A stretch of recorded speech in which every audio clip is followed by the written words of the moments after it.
We're going to make this thing work. So again, this has been a week, y'all, but we thank you for coming back and joining us for another week and another episode of Black Coffee Crime. My name is Brandy, and this is my co-host Jackie. And every week we come to you with some stories, stories that have been published in the media. You might not have known about them, but they exist. And we just kind of find them and give our take on them. We give our opinions, but of course we give the facts as we find them. Our opinions may differ with each other and of course with yours, but as always with the church announcements, we ask that you be respectful to other viewers and listeners, and also ourselves. Okay, so that's it with the church announcements. You just govern yourselves accordingly and obey your ushers. Now, so last week we were postponed. My fault. We were supposed to be recording. I was on vacation, but I was still going to record on vacation. But the time difference, I messed that up. So it just wasn't going to work out. So by the time we had an opportunity to get together to record, I was about 3 glasses in. I was going to go down. Oh boy, it was been fits to go down. So I didn't know how. I was like, maybe we shouldn't just do this because I'm already lit. I'm getting there. I was getting there. I was on my way, and I was gonna be there by the time we caught up with each other. So we just postponed it. But we are back this week. See, I'm still not right. We are back this week, and what a week it has been. Since the last episode, a lot of shit has happened. First, Jacob Blake in Kenosha, Wisconsin. Yeah. Now, from what I've been able to find out about this story is that the police were called to a residence because there was a gentleman there who had a warrant for sexual assault. He was not supposed to be at that residence. Right. And the person who lived there was the victim. And so she called and said, hey, he's here. He's taking my keys. He won't get my keys back. So the police, according to CBS News, Wall Street Journal, they were called out for that reason. Mm-hmm. In the meantime, apparently there was a scuffle between several women. And are you still over there? Yes, I'm sorry. Okay, I'll just continue. There was a scuffle between several women, and Jacob Blake intervened. Now, Jacob Blake is the person that had the warrant out on him. So, for the sexual assault, I believe last year or the year before, mm-hmm. he was there with his children. They were in the car, but he was trying to break up the scuffle. Needless to say, there were several police officers, and they attempted to apprehend him, and they were behind him. There were several videos, and he went to his truck. And they say he reached for a knife, and he was subsequently shot 7 times in the back. This is a hard one for me because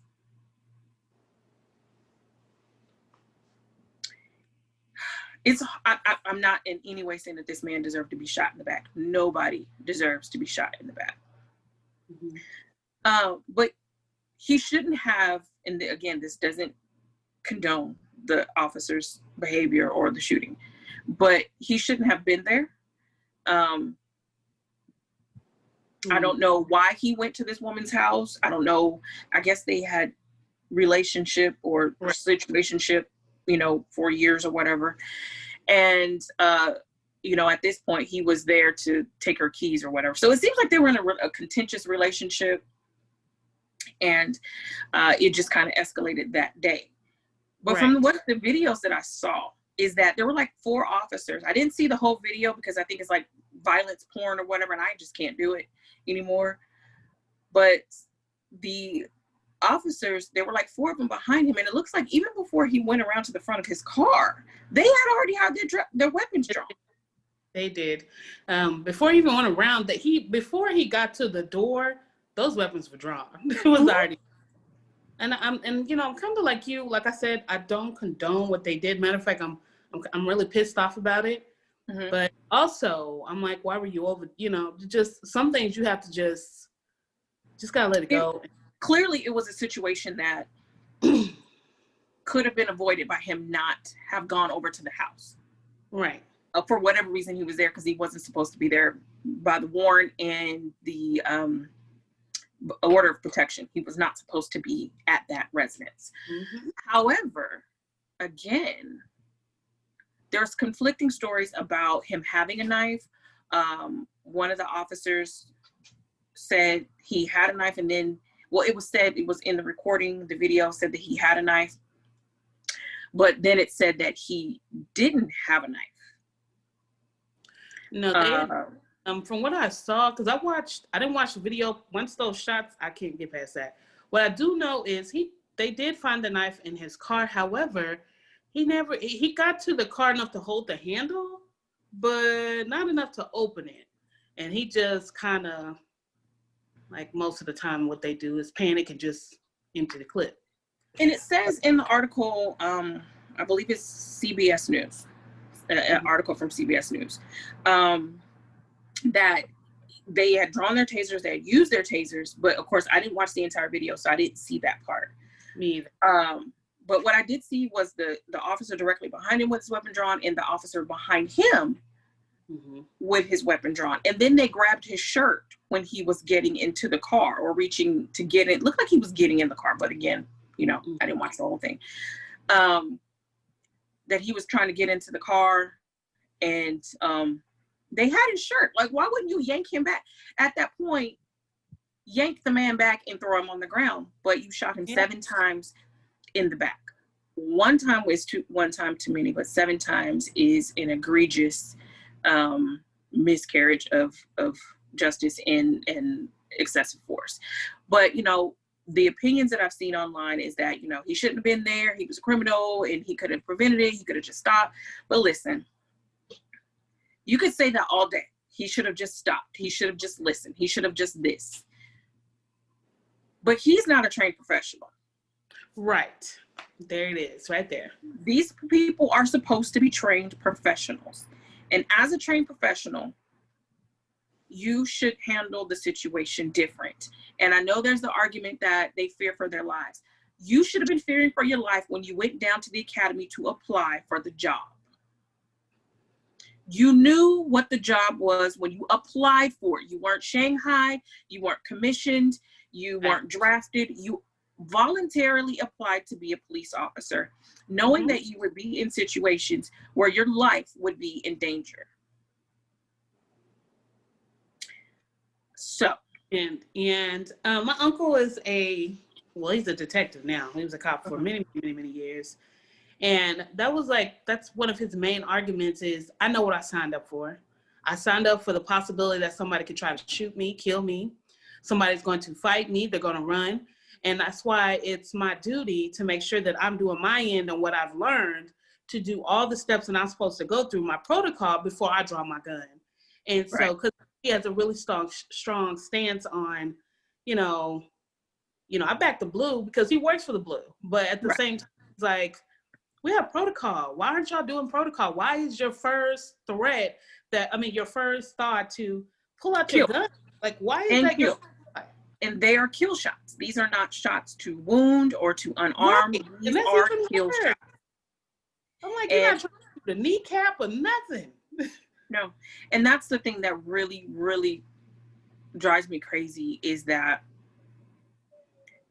no one deserves to die for a traffic stop. No one deserves to die for being honest. No one deserves to die because he cussed at you or he's loud. Like, these are things, and you cannot justify that because I'm a civilian. And if you stop me and don't tell me why I'm stopped, I'm gonna ask you.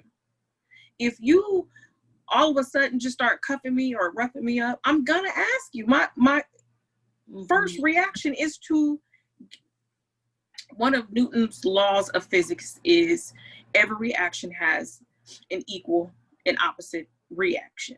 Right. There it is. And I'm not trained as an officer to combat that, or to to counteract that law, to to constantly say, don't move, don't do this, just be still. But in our community, it doesn't even matter if you be still. It doesn't even matter if you listen. It doesn't matter if you comply. It doesn't matter if you submit. You will still die.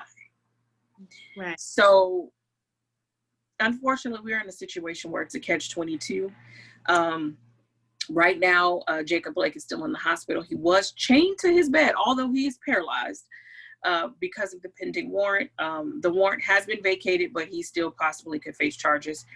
I don't know, from the shooting incident facing charges, or just from the previous sexual assault charge that he had. So that will be coming up.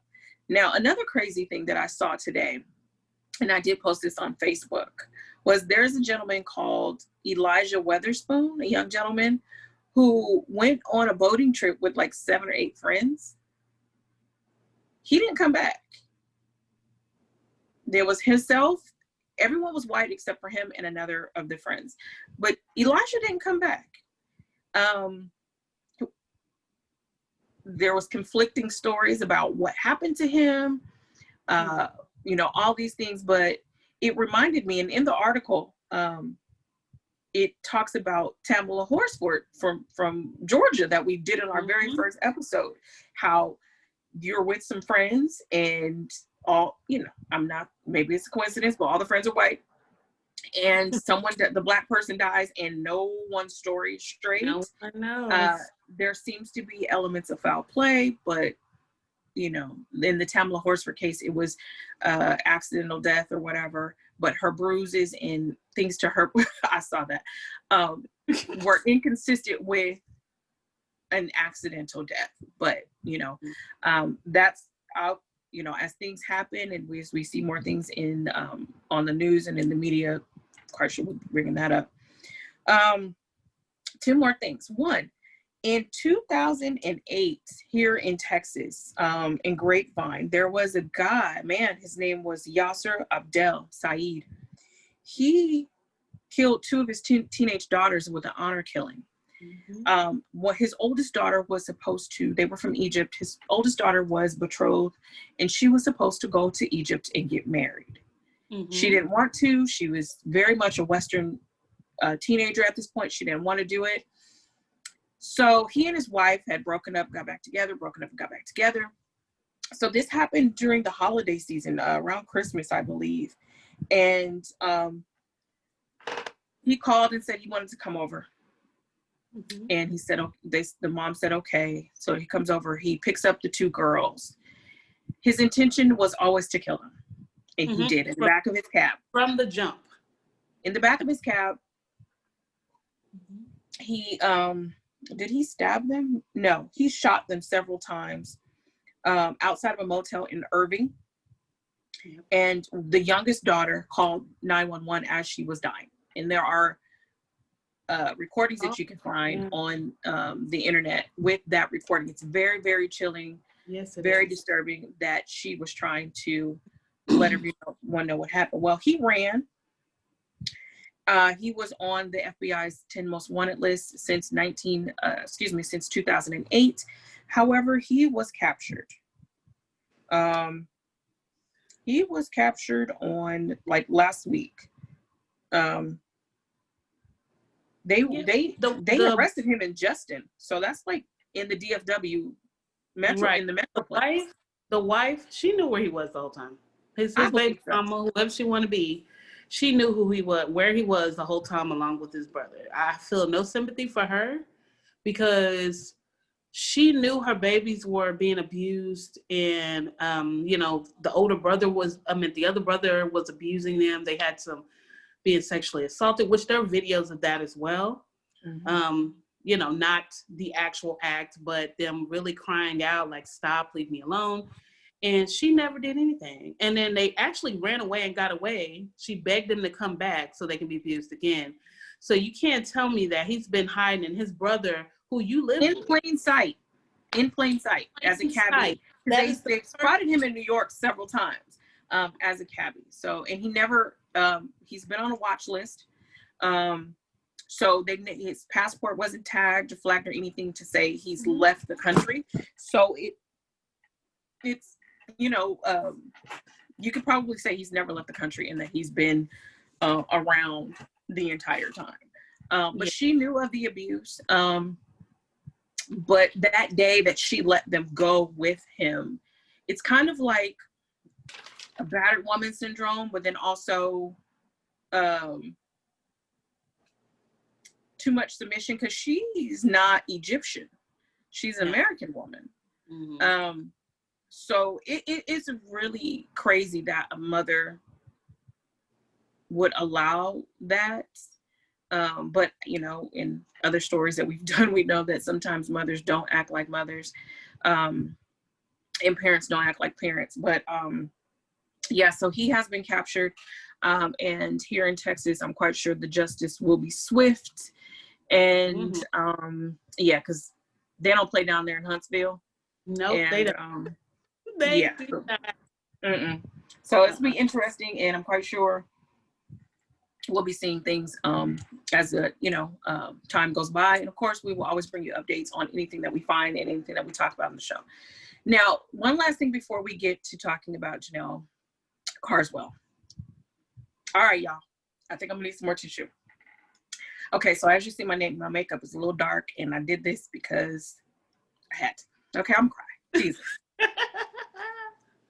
Woo, this is hard. So Friday, I was at the beach in California, and I had hopped over this sea wall, right? But it was shorter on the side that I jumped from than for me to get back over. Okay, because I'm little, right? I'm like this tall, and the wall was like this tall. So I'm like, I could try, but there's hundreds of people right here, and then there's my family right there, so they're going to be worse than the hundreds of people. So I was like, I'll just walk around, because what I'm not about to do is roll over this wall. So as I'm walking, I got my phone, taking pictures. I'm walking, and I see someone posted that Chadwick Boseman died. And I'm like, what? Wait. Nope, this not right. So of course I go to my source for all news, which is Twitter, because Twitter is on the ground of everything. Randy. So I go and I refresh my page, and it's true. Chadwick Boseman, 43 years old, died of colon cancer. Y'all, I walk around, so I'm carrying this news all the way through the beach. So I got to go all around the seawall, all the way through the little park area, all the way through the sand. Now, we're at the shoreline, so it's all the way up there. So I'm sitting there and I'm looking at my phone, and I'm like, I don't know what to do with this. So I get back, and by the time I get back there, the sun had gone down. So it's dark. And I got back to where we were sitting, and the fire's going. I go, y'all, Chadwick Boseman just died. And it was everybody was like, what? Wait, you lying. What? And then it seemed like everybody around us was catching wind of this as well. And so you just hear this chatter. So everyone goes to the phones. The cell service at Corona Del Mar State Beach sucks. Let me tell you that. Okay. And I guess the closer you are to the water, the worse it is. So everyone's on dying batteries looking at this. And it was a sea of shocked faces. I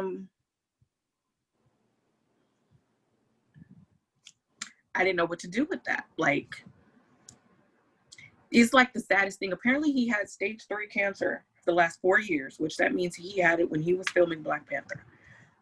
One of the most iconic movies, Marvel films ever filmed. Of course, it is very special to our community. And, when this movie came out, I was so obsessed with Black Panther. I remember the Super Bowl in 2017 when they displayed it. I didn't know what the hell this was. I didn't know if it was Black Panther, this kind of Black Panther, or I didn't know. But I just know it was cool, and there's Black people in it, and I need to watch it. So for a whole year, everything I had, my screensavers, everything was Black Panther. So I'm all in with this movie. And y'all, if I tell you I'm heartbroken. I'm definitely heartbroken. I'm heartbroken. I don't know this man. Here, I gotta let me move slow. Yes, I need to get air in my face. I don't. The impact he had with Black Panther to show our kids that. Go ahead, take your time. Take your time. Take your time. Take your time. I'm gonna sweat my makeup off in a minute. Take your time. That we're heroes too. Yeah. And people didn't see the stuff he was doing behind closed doors. Mm-hmm. Everybody just saw when he was sick and had things to say. Yeah. But they didn't see all the stuff that he was putting into our community. And it was, I had to get off all social media. And even the next day when I tried to get on, I struggled because people couldn't let that go. It was really hard, really sad for me. I cried like crazy because he made the impact he made. First of all, let's talk about how he was so strong enough to do film. He did like 7 movies. For us, so that we could, you know. And one of the things that he said in his speech was that he wanted to leave all his talent when he died. He wanted to put all his talent, like he didn't want to go to the other side with any of his talent left. And I believe that he did that, like he accomplished that. But man, like I couldn't do Twitter, Instagram, all of these things. One of the things was that night we were, of course, at the beach, and my niece started playing All the Stars, and that I think I posted it. Oh, I did post it, and it was just there was like the moon, and then there was another, planet like right above the moon that night, and I was like, there that is. But and then Monday, they played Black Panther on ABC without commercials. Yes, they did. So I watched the movie again, and the scene where he sees his father. And he goes to the other side and he sees his father. Oh my God, I was done. Like, I was out of there. I tried to watch it on Sunday because I was, I told like my husband, I'm like, I have to watch it now. Now, keep in mind, I watched Black Panther is actually in rotation 1,000 times. I love that movie. So it's actually in my rotation anyway. So I'm like, let's try to watch it. Child, I didn't make it. Child. I was like going back and forth. He saw his dad after that. I was a done deal. I was out of it. And then the second time in the movie where he goes and when he tells his father he was wrong, but his father's like, come on, it's your time. And he's like, I was like, if anything was prophetic, it was this. Like, it's your time. You need to come on. And then they did like a little tribute at the end. Oh, Robin Roberts, girl, I was in there 5 minutes and I lost it. Like, I'm like ugly crying, snot, everything. Like, I lost it. Like, it's so. He was actually a superhero. Like it really, people really don't have the impact. I think the impact. It's the impact. Yes. While everything is going on, he reminds us that we're heroes too. I just can't. That's why I can't let go of when I see these little kids crying and I see them, paying their own little tribute because they have the little boy. That's what did it for me. Robin Roberts showed a picture of the little boy and he had all his action figures out, and he had Black Panther, and and he was doing this and the little tears. I was like, oh Jesus, like that. And then I saw a post that said, we had a right to act the way that we did when Black Panther came out, because I don't know if y'all remember, we was ignorant. We were lit worldwide. You hear me? Lit worldwide. Lit. Even the one I went from Cape Town to Los Angeles, everybody was like, "I'm going to go see this movie." 2 days later, 2 days, and when I tell you, people were dressed up. They were having it was a show. It was a production. It was so packed. People had already been seen it 2 and 3 times. Girl, you remember when I bought my ticket, right? Yeah. I bought my ticket as soon as they announced them. I was like, okay, yes, you did. I remember. Let me go buy this ticket. I wasn't playing. You sure did. As soon as it came out announced, you bought the ticket online. I think you went on premiere day, I think. I went the night before and had to come to work the next day. Went to the 3D show and I wasn't playing. Give me all of that. And came to work and was so excited about it. It's sad and it's devastating to us, but it's, you know, that a person like that is blessed, and we are more blessed to, you know, to have people who, you know, he's an actor, you know, and that's not a bad profession at all, but that a man like that, an actor in a profession that, you know, some people just kind of throw, well, you're going to be an actor, but when you can make an impact like that, when you can carry that role and become that role, and you are T'Challa, you know, like no one else can play that. Like, I hope that they have another Black Panther. They need to continue that franchise because we can't just have the hero one time. So whether it's Zuri becoming the Black Panther, if they bring Killmonger back, I don't know. It's a cartoon. You can bring somebody back, but there should be no other T'Challa. He's it. So tonight I was like, I'm gonna do something with my eyes or something, because this gonna be it. Okay. All right. And you know what? I did not know that, and I was going to tell you. I forgot. I was gonna say, you know, you look a real Black Pantherish, but I didn't say anything. I forgot to tell you. I was gonna be like, you look real Black Panther. Yeah. I was like, I gotta do something. But yeah, okay. I'm done crying. Because it was tough. Yeah. Okay. So. And I'm telling y'all right now, if y'all don't want to cry, don't look at anybody's tribute. Don't look at Ryan Coogler. Don't read his tribute. Don't do that. Danae Garay, do not read her tribute. Michael B. Jordan, don't do it. Don't do it. Because, like, if you're not in the staple place and you already a little shaky. Angela Bassett's, even her tribute was. Yeah. I'm going to tell y'all now. Stay away until you get your life together, until you're a little stable. Because I'm not stable. I'm telling you now. I'm not stable.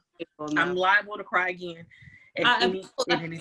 Because I've already known you long enough, and I knew you when this would happen. Like, they really don't know your actual thought process in regards to this movie. When I tell y'all she is a diehard, she's not just saying this. Getting mad at people who were saying that they didn't understand. What the hell you mean you don't understand this movie? Yes, what the hell you mean you didn't like it? She was extremely, and still was for a very long time. Yeah. I stopped talking to people at work because they were like, I don't understand it. I don't get, you know what? I don't need this type of energy in my life. You don't talk to me at all in the break room. Don't do nothing. Don't send me no emails. Don't ask me for no updates on nothing. We can't collaborate here until you get your life right and you get your notebook out and you can tell me what all this shit means, okay? When M'Baku was barking at the dude, like, if you don't know what that meant, I don't. Yeah, she did have a notebook with her notes because she takes notes. Her movie. Yes, I did. Yes, she brought me in the notebook and was like, have you seen it? And if anybody wants the notes on Us from Jordan Peele, you let me know. I got 4 pages of notes and symbolisms, and we broke all that down. So I got you on that, you know. See me stage left after the show. All right. So, okay, so now we're going to start with Janelle Carwell.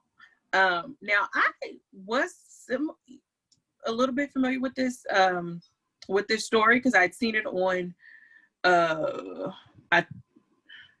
like Real Stories or something on YouTube. Mm-hmm.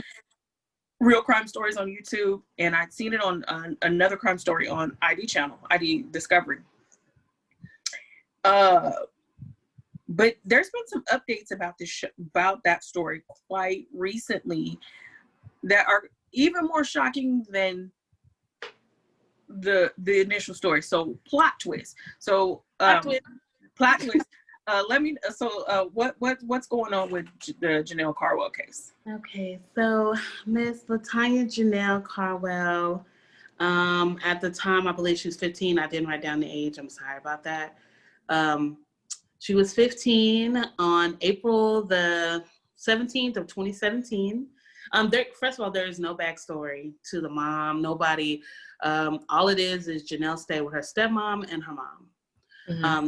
They are, I would guess on the 16th, her mom and had like a get together, a little gathering, on 1:30 a.m., which is the 17th. the stepdad, whose name is, what's his name, Leon Tripp. Yeah, wakes her up and tells her to go on a trip with him to go help his friend's car who broke down. She's not a mechanic. She's 15. So obviously the mom didn't have an issue with this. She lets her go on and go at 1:30 in the morning out of her little sleep and go help him to, and she is asleep. I did read that. And to go and help him out. So after the day, she's wondering where they at. She hasn't seen them. So she calls the police and files a missing report on both of them, the husband and the daughter. Name is, hold on, let me get her name. Tanya. Yeah, her name is Tanya as well. So she calls the police, sets that up. Of course, everyone, the community is saddened. They're heartbroken. They're mentioned that she was a sweet girl. So people are trying to look for her. They're trying to find out where they could possibly be. But detectives are seeming a little bit more iffy. They're kind of like, okay, something's not right. Something's a little off. You know, something just doesn't make sense. You know, they first definitely tried a cell phone, noticed that the cell phone never left Augusta, Georgia, which is where they were from. The mother was acting suspicious and media, like she was doing the searching, but I think there was one time one of the reporters said, you know, are you worried that maybe they're having a relationship? And she goes, why would he want to have a relationship with her? I'm pretty, you know, I'm prettier of the two, or something to that extent. And I was like, what the?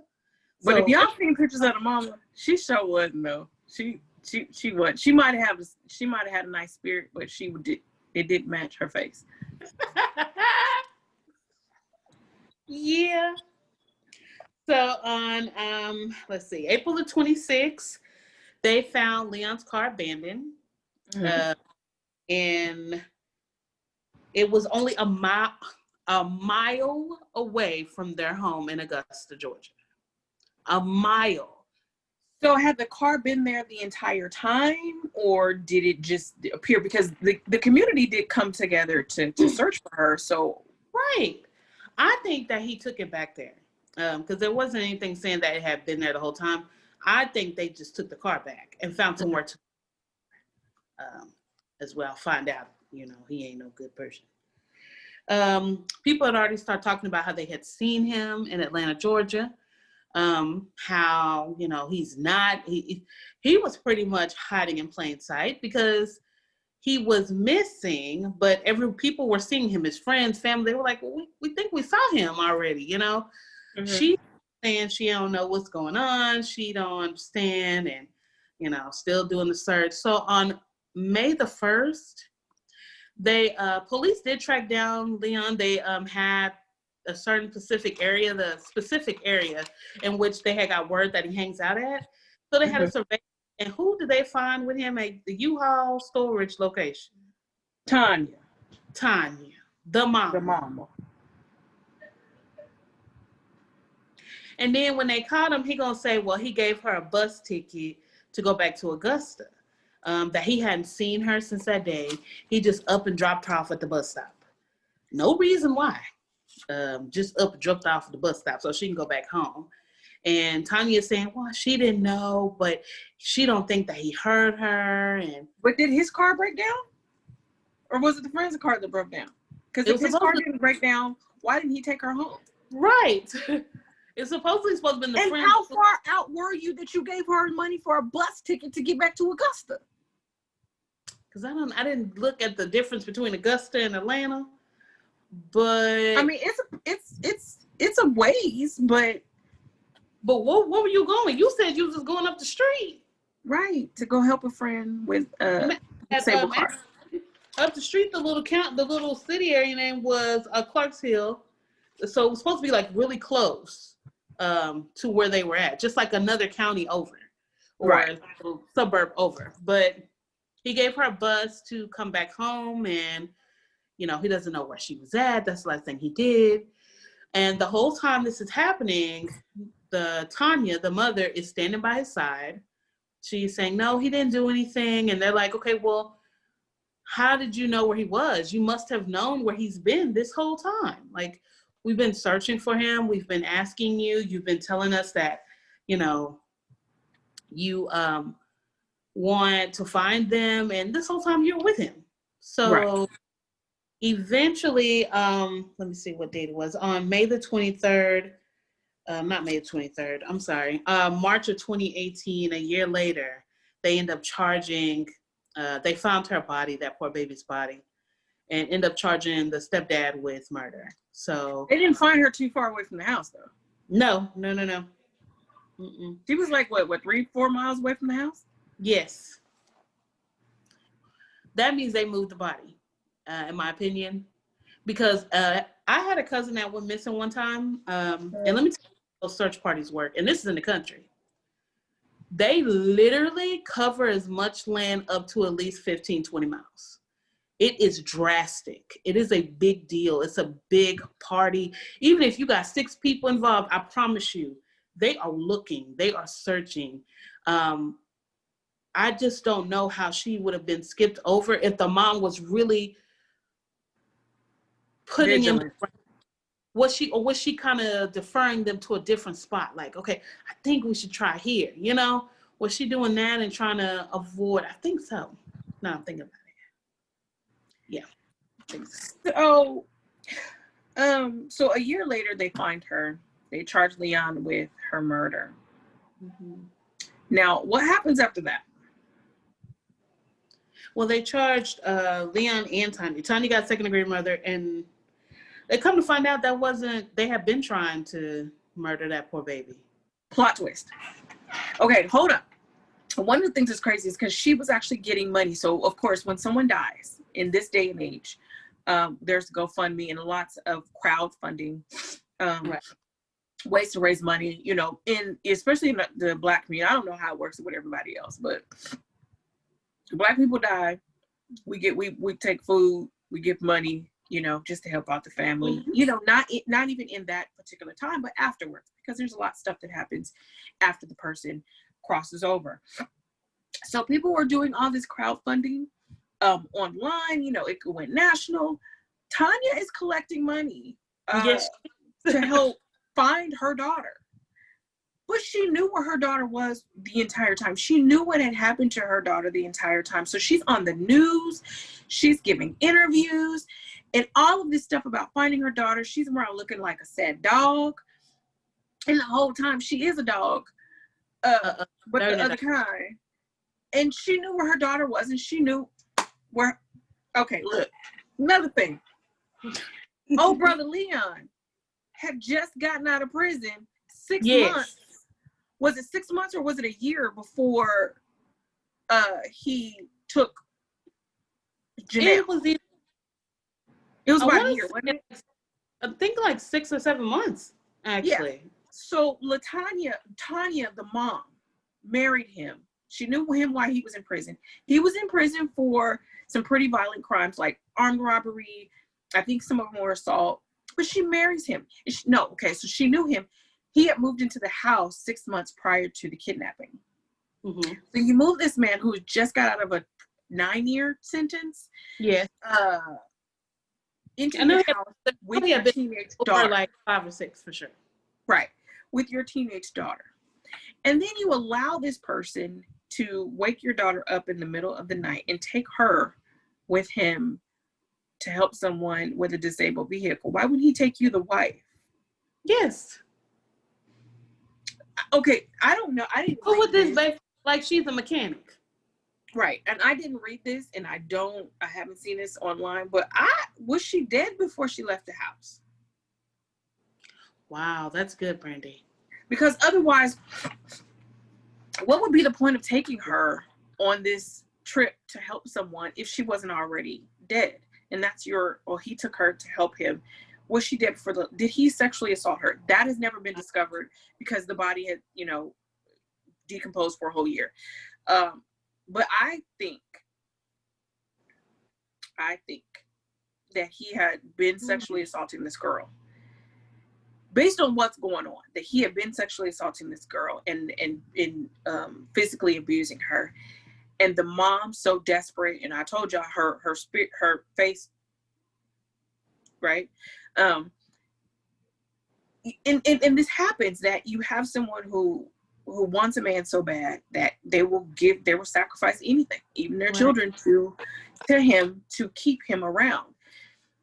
And like you're saying, plot twist, they had been trying to hire somebody the whole time to kill this girl. Before it even happened, since 2015. Yeah. So again, that's what leads me to believe that she had been sexually molested that entire time, and they didn't want her to say anything because he had just gotten out of prison and that he could possibly go back. And in Georgia, when you go back, you go back. That's good, Brandy. That her being killed already before they left. Uh-huh. The mom just coming up with a story to try to help, that piece of husband she got. Right. And the fact that her phone, she didn't have any activity on her phone. So if she left with him, she's 15. What do you do when you're 15 and you're in the car? Well, she was going to be 16, I believe, the next week. So what do you do when you're in the car? Hell, I do this when I'm in the car. I'm on my phone when no one's talking to me. 17, the phones were still active. They were still part of our lives. We were still using them. So yes, you are very right. So I believe that she was possibly already dead when she left that house, and he went to basically dispose of her body. And he probably, like you said, he probably didn't move her to that spot. He probably took her as far out as he could and hid out, and then brought her back, to put her in that spot, because the best place to hide something is in plain sight, someplace that they've already searched. And the mom would know that. Tanya would have known that because she was supposed to be a part of the search. Wow. She a piece of shit. Yeah, I said it. Yes. I piece of shit. Some of these parents. Listen, I have a girl child. Okay. And I've been a single parent since this child has come into this life. Not a single parent in the fact that I am a single woman with a child. I'm talking about a single parent who is just doing it by themselves. And a single person. And I have purposely, for a long time, stayed single because I didn't trust no damn body. When she got to a certain age, I've always said that I should have pursued relationships when she was younger. But when she got to a certain age, I'm like, hell no, I ain't gonna have no grown ass man around my baby. If you're not related to her by DNA, and then some of them can't be around her too either. Too long either. I was just gonna say some of them can't either. Yeah, you be like, where the baby at? She over there with Uncle Elra. Somebody go get them babies. Yep. Somebody go over there and get the baby. Secret everybody be trying to hold in. You know him. They're family try to hold in. Yeah, my baby over there. So as she got older, I was like, nah, we can't do this because I got a girl child and my girl child looking a certain way. And it's not to say that every man, because 9 times out of 10, 99.99% of the men don't even think like that. But I don't know about that 1%. I can't trust that 0.5%. Right. And so as she got older, I'm like, nah, I can't really have anybody in her life like that because I don't really trust people like that. Right now, she's almost 23. I still ain't really trusting people like that. Like, you know what I'm saying? Like, sir, this is not you. This not for you. This right here, this ain't you. So I don't understand how you could be so desperate and so lonely that you're willing to allow someone to abuse your children so that you can keep them around. Because you have to know that they are not, if they're abusing your children, that they are not there for you. They are there for those kids. And they know that you have kids and they know that you're weak. And they know that you'll allow that so that you can have somebody close to you. You can have something to say, I have a man. Girl, if you don't hit back page, Facebook, Craigslist or whatever it is and go get you a man for the night, I don't know what to tell you. It's not that serious, love. No. It's not that, as long as Dollar General still got batteries in stock, you all right. You all right. You okay? Good. Them things cost $5 now. $5. It'll get the job done. It's $5. That's worth at least 3 nights. At least 3. I've been single a long time. I know how to count. At least 3. Yeah, I don't know. So, right now, of course, I think their trial is kind of postponed because of the Mm-hmm. pandemic. But they are trying to find out who they've hired. I think they did find one person that they tried to hire, and they came forward with information. That's how they found out about them trying to do this several times. So yeah, it's very interesting that you do this to your kid and you involve the media. I think that was the dumbest thing ever, for you to involve the police. It's so dumb. You called the police within 24 hours to say that your daughter is missing, and you literally led them to you. This complete idiot. Yeah, so I don't understand what the thought was, or we're just going to make up the story. And maybe that's what it is, because most people are really dumb criminals. They are not professionals. Most of them are a high percentage. And thank God that they are dumb criminals. But you did this, and then you lead the police right back to you, and you know that this man has a history of assault, so they're gonna look at his criminal background immediately. And from what I was able to find, I know there's not a lot about Janelle, the backstory, and that's a problem with cases involving marginalized communities, is that you hear about the crime and that's it, especially when they're a victim. Now, if they are the supposed perpetrator of a crime, like Jacob Blake, they'll go all the way back to kindergarten to find when you was in detention, you know, to find out when you did something wrong. They did the same thing to Trayvon Martin. They made Trayvon Martin the villain of his own murder, because he was in detention. He called him a cracker. He called him this. So they do that. But when it's the victim, it's very hard to find backstories. It's like the media is only interested in the fact that a Black person killed another Black person, and we're going to focus on the crime. They're not going to focus on who the victim was. When were they born? You know, did she win the spelling bee? You know, was she a cheerleader? Was she, you know, the teacher's pet? Nothing. They don't focus on that. They just focus on the crime and then go forward. And then you learn everything about the villain. You know everything about Leon Tripp, but you know almost nothing about Janelle in her short life. But I will say that her community really praised her and said that she was the sweetest child. Her pastor, I don't know if it was her pastor, but a pastor, in that area where she lived, you know, talked about her, and the community immediately rallied around her. So that kind of tells you what kind of child and person she was. And I think that is despite who her mother was, because she really wasn't raised. Her mother was there and she had presence in her life, but she was raised by her aunt. I believe it was her father's sister. You know, so she had a lot of influence from her other family members, and they really, you know, rallied around her to create this beautiful young person that unfortunately her mother is the one who orchestrated her death and covered everything up. It's for a Negro. Y'all got it. Some of y'all women, because some of y'all are watching our stuff. I know you are. Mm-hmm. You're gonna have to do better. You're gonna have to. You're gonna have to understand that they are number one. I'm sorry, but they're number one. I think sometimes it's gonna be all right. There's plenty, like there's batteries. You will be. I promise. There used to be Backpage. There used to be Craigslist. But anyway, there's always your friends trying to hook you up with somebody. You know, one of the things that my grandmother told me, and I'm gonna say this, and I'm gonna say it just like she said it. Is this Lola? That's her. Okay. She had told me that you could get fucked before you can get fed. Facts. So that's letting you know that there are a bunch of men out there that will come to your house, go to their house, go to a hotel, motel, Holiday Inn, whatever it is. And you can get that at any time. Mm-hmm. Before they'll buy you a burger, before they'll do anything for you. So never think that you have to sacrifice your children or your family or even yourself just so you can get released. It's not necessary. It's not that damn important. Trust me, it's not that damn important.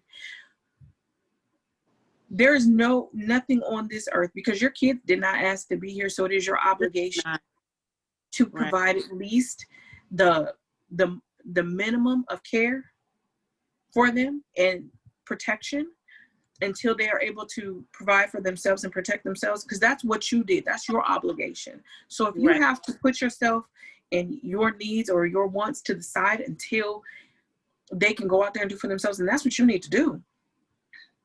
And I'm gonna tell you this: prison is the wrong place to start dating. You said what? Prison is the wrong place to start dating. As a matter of fact, let's talk about that for a second. Okay, so I saw this on Instagram on Shade Room, because you know that's a great source of information. So C Murder, which is Master P's brother, Corey, you know, he's in prison for murder. He got life in Louisiana. Well, he used to date Monica and they were in love or whatever. So her and Kim Kardashian now are on a crusade to get him out. Well, apparently, you know, Master P felt some type of way about them kind of publicizing it. And this other lady gets on and starts talking trash about Monica, about where was she when you was doing this, and they ain't putting money on your books and they ain't visiting. First of all, Monica ain't got time to come to Louisiana from Atlanta to visit. No. Okay. And so this lady says, well, I was there for you, and I moved closer to the prison, which is Angola. I moved closer to the prison so I could see you all the time. Girl. Now they're not married. She has 2 children who are now C Murder been in prison for 10 years. Yeah, he's been a minute. More? Yeah. More. So she has 2 children who are clearly not his. And she moved her children and herself closer to a prison so she could visit this man who has life. And I don't know if y'all know about Louisiana prisons in Angola. Sometimes the only time you come out of that joint, if you got a life sentence, you come out of that joint in a hearse. That's it. So you tied yourself to this man and you out on the internet, on Al Gore's internet. You are disrespecting Al Gore's internet to put out messages about how somebody else is not supporting this man who has life in prison. Now, I don't know if he deserves to be there. I don't know. I don't know. But even if he did or didn't deserve to be there, does deserve to be there, you're not married to him. And one thing that you have to understand about prison culture, they lonely as fuck. Yes, they are. Some of them might be genuine and they might care about you, but they're lonely as fuck. Period. They're going to tell you whatever you need to tell you because they're lonely. They need talk time. They need letters. They need money. They need companionship. So they're going to tell you whatever you need to hear.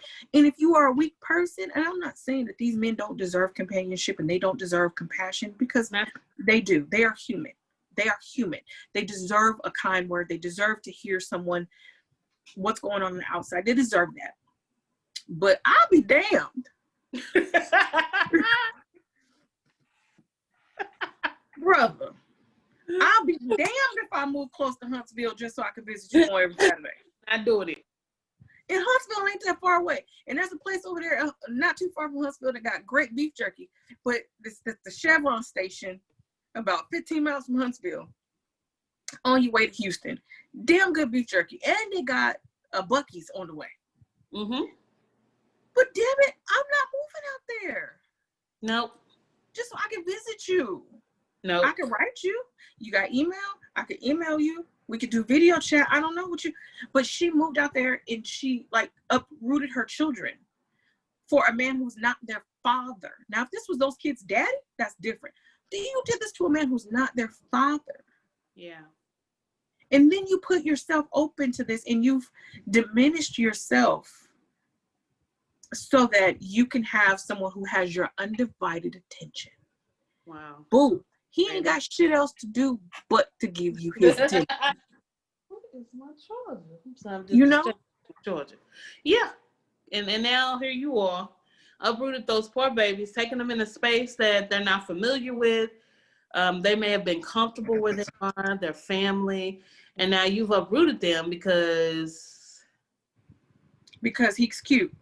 Girl, you can't find a cute man in Louisiana on the outside. I'm gonna say. What? Girl, because the men in Louisiana, they all over the place, and they fine.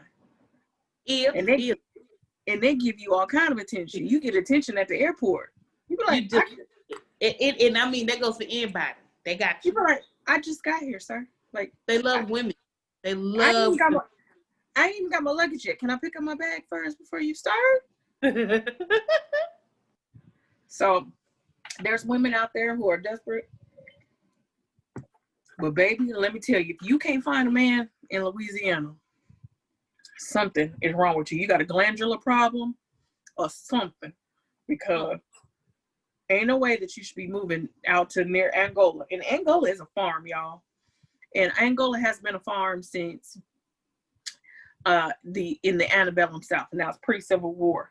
It has been a farm and a plantation turned into a prison, and it's still a plantation. It still looks like a plantation and a farm. There's nothing out there but prisoners and fucking cotton. So I don't know, like, what are you doing? Don't be so desperate, boo. Like, go to happy hour, have your friends hook you up with somebody. Hell, go on Facebook. There's a whole bunch of people in your DMs that you ain't taking advantage of because you won't, you out there trying to be on the visitors list. Don't do that. You got all kinds of chips and shit to take out to the commissary. Don't do that. You got to get quarters and stuff so you can put it in the thing. Don't ask me how I know that, but you got to put the quarters in the, you got to get a roll of quarters. Listen, you got to get a roll of quarters so you can put them in the machines, because that's all they got out there. They got a bunch of vending machines, and the inmate gonna tear up your quarters because he ain't had no Doritos in a while. No what? Doritos? He gonna tear them $10 worth of quarters up. You hear me? Don't do that. Save your $10 worth of quarters for the laundromat, for the amusement park. Save them quarters for anything. Don't you take your ass out there. Don't be so desperate. It's not worth it. Listen, it's not worth it. And as small as this world is now because of Al Gore's internet, there's a man out there for you somewhere. You gonna find him. He gonna find you. He got a friend. He done seen you smile. He done seen your profile picture. Something. So try one of them little Indian men who always be trying to hit you up for the vagine. You know, the little Indian men who always be asking you about the vagine. Go ahead and get one of them. How much time do we have left? I'm sorry, my technical difficulties and my light was messed up. My charge was messed up. Okay, because this show has just turned into something else. But let me just say this, because we ain't talked about this. Now, we said we was going to do a whole show about this, but I don't think this is the type of show we're going to do it on for a whole show. But girl, let me tell you about P-Valley. What's going to happen? Did you watch the last episode? Yeah. What's going to happen? I don't know, but let me tell you something. Now, I know this is an unconventional relationship. That's how I felt like this. Yes. I didn't watch it for a while, and then I had to catch up on it because I kept seeing things, little trailers on, on Facebook and Instagram. And I was like, hey, hold of this. And then you posted a picture of Lil Murder, and I said, who the hell is that? So I was like, I need to get a part of the show. Now, listen, Lil Murder is having a very unconventional relationship with Uncle Clifford. Uncle Clifford.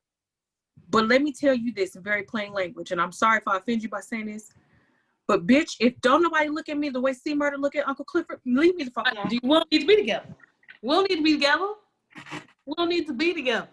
If you don't look at me the way Lil Murder look at, he be ready to risk. Do you hear me? He ready to risk it all. He is ready to risk it all. Until he was like, that song is about you. When he was crying, when the song played on the radio, and he was like, this about. And let me tell you, also, if you don't look at me like a bag of snacks, like Diamond look at Mississippi, M.I. crooked letter I? First of all, that's my husband. Child. Let's just talk about that. That's my husband. Period. Diamond look at M.I. crooked letter I. He's my husband. True. That's my husband. Okay, so I watched the last episode last night. And let me tell you, whoever has not watched P-Valley, who hasn't watched the last episode, this is not going to give it away, but Charlie, this is something to look forward to on the last episode.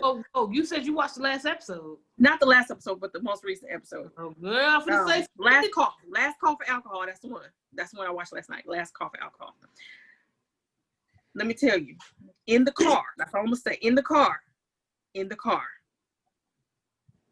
I had to get my envelope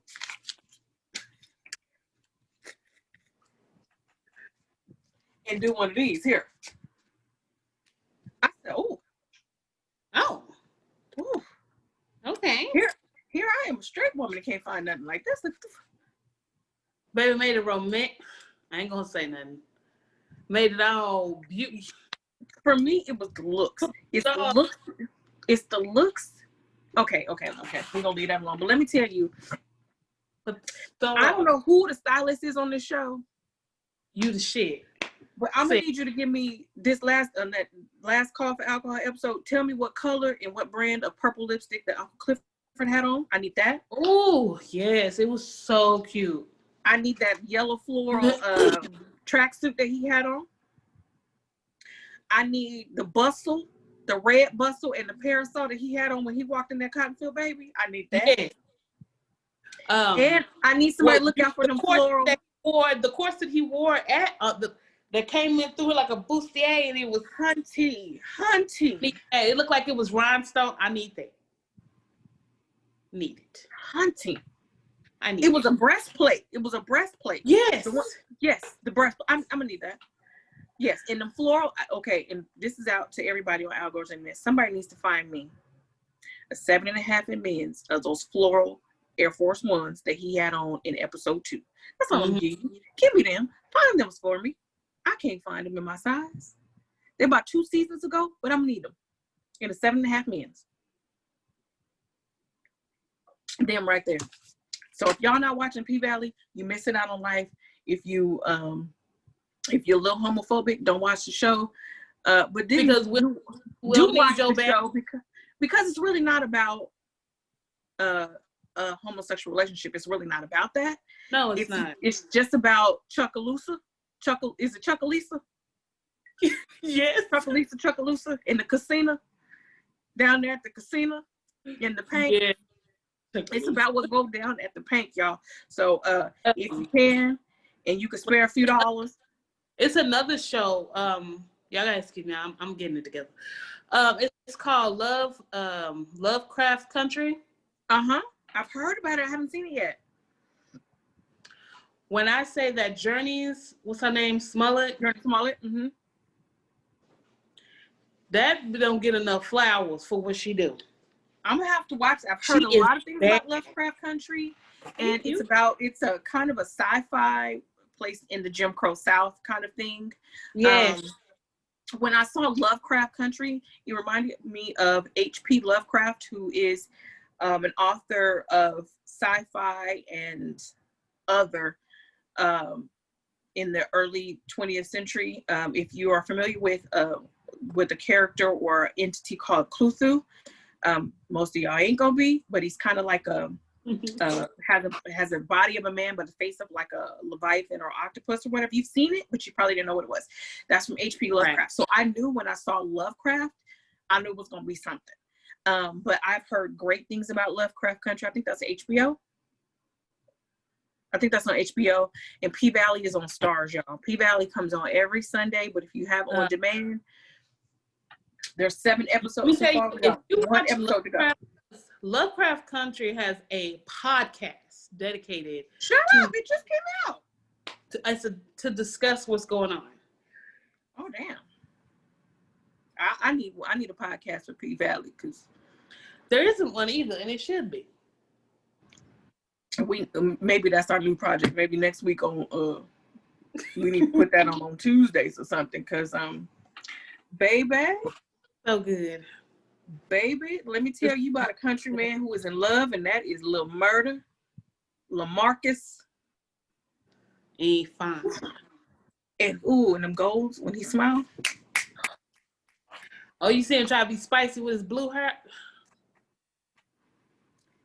Now, you know I love me a country ass man. And, ooh, and the mayor? Ooh, I thought it was just me. You know, I know we don't like the mayor because of how he act, but Isaiah Washington, boy, that gold window painting he got in his mouth. Child, this is not that type of show. This is not what the fuck we should be talking about. Sorry. Okay, so we're gonna have to do another show, another podcast about our Black shows, which, you know, we can do that because that's just, we got time and we got the internet and we got storage space. So y'all let us know if y'all want us to do a discussion podcast on Black TV, Black movies, Black books, because right now I'm actually reading Caste by Isabella Wilkerson. So which is all about the caste system that we have in the United States based on racism. So it goes beyond racism. It's all about where we fit and where we're supposed to be. And this is why we have so much unrest right now, is because we are not comfortable being at the bottom on the lowest rung of the caste. So, you know, that's something that we could do in the future. But so y'all let us know when y'all see this episode, whether y'all want us to do a discussion podcast on Black TV, old Black shows. What's the funniest episode of Martin? Let's go behold it. I still watch Martin. I still laugh at it. It's like it doesn't get old. Dude, when he was Nino Brown and he had that stupid dog. It's the best episode. I'm no good. No. So you just let us know. But in the meantime, we do thank you for joining us for this very different episode of Black Coffee Crime. Thank you for dealing with us crying. Rest in peace, Chadwick Boseman, King T'Challa. And we will let you know what's going on in future episodes. Next week, I will say that I'm going to differ from what we've been doing. I'm going to do an episode on Charles Harrelson. Charles Harrelson is the father of actor Woody Harrelson. Oh, wow. Who happens to be supposedly, allegedly, one of the most prolific mob killers ever. Oh. So next week we'll be doing Charles Harrelson. I told you sometimes we're going to differ from what we do because it's still, again, all about crime. We pretty much focus on people who look like us, but hell, everybody commits crime. So we're going to do Charles Harrelson, father of actor Woody Harrelson, and it's going to be a very interesting episode. We will see you next Thursday, which is going to be September 10th for that episode, and we'll give you updates. And we'll also update you as the week goes by on other things that we find on Algore's internet. So again, thank you so much. Be safe, be careful, be blessed, and always enjoy the second cup of whatever it is that you're drinking. Good night. Good night.